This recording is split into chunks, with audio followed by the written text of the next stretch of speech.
नमस्कार, शेतकऱ्यांसाठी महत्त्वाच्या ठळक बातम्यांमध्ये स्वागत। पंतप्रधान नरेंद्र मोदी आज यवतमाळमध्ये पीएम किसान आणि नमो शेतकरी महासन्मान निधी वाटप।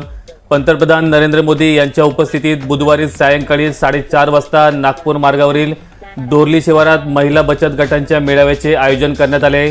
याच कार्यक्रमात वर्धा कळंब या 39 किलोमीटर ब्रॉडगेज रेल्वे लाईनसह प्रवासी रेल्वेचा शुभारंभ होणार आहे। याचबरोबर नमो शेतकरी महासन्मान योजनेचा दुसरा व तिसरा हप्ता आणि पीएम किसान सन्मान निधीचा 16वा हप्ता वितरित केला जाणार आहे।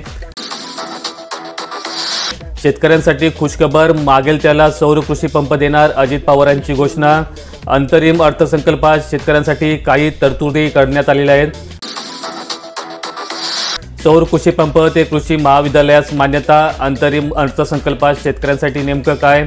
वन्य प्राण्यांमुळे शेतपिकांच्या होणाऱ्या नुकसानीला आळा घालण्यासाठी डॉक्टर श्यामाप्रसाद मुखर्जी जन वन विकास योजनेअंतर्गत शेतकऱ्यांना कुंपणासाठी अनुदान देण्यात येणार आहे। जिल्ह्यातील 1,25,000 शेतकऱ्यांना मिळणार बोनस। 2 महिन्यानंतर निघाले आदेश। धान उत्पादक शेतकऱ्यांना दिलासा। धान खरेदी केंद्रावरच धान विक्री करणे अनिवार्य नाही। नोंदणी केलेल्या 17,000 शेतकऱ्यांच्या आशा पल्लवीत। शेतकऱ्यांना प्रोत्साहन भत्त्याची प्रतीक्षा। सरकारी घोषणेने दिलासा। गारपिटीच्या नुकसानीची तब्बल 5 वर्षांनी भरपाई। 3.25 कोटी रुपये मंजूर। आमदार किशोर पाटील यांची माहिती। गाईच्या दुधाला 5 रुपयांचे अनुदान। 1 महिन्याची मुदतवाढ। अनुदान 1 महिन्यासाठी असल्याने पशुपालकांत होती नाराजी। अनुदान मिळणार तरी कधी? शेती कामासाठी कमी पण देखाव्यास लाकडी बैलगाडीला राज्यात मागणी।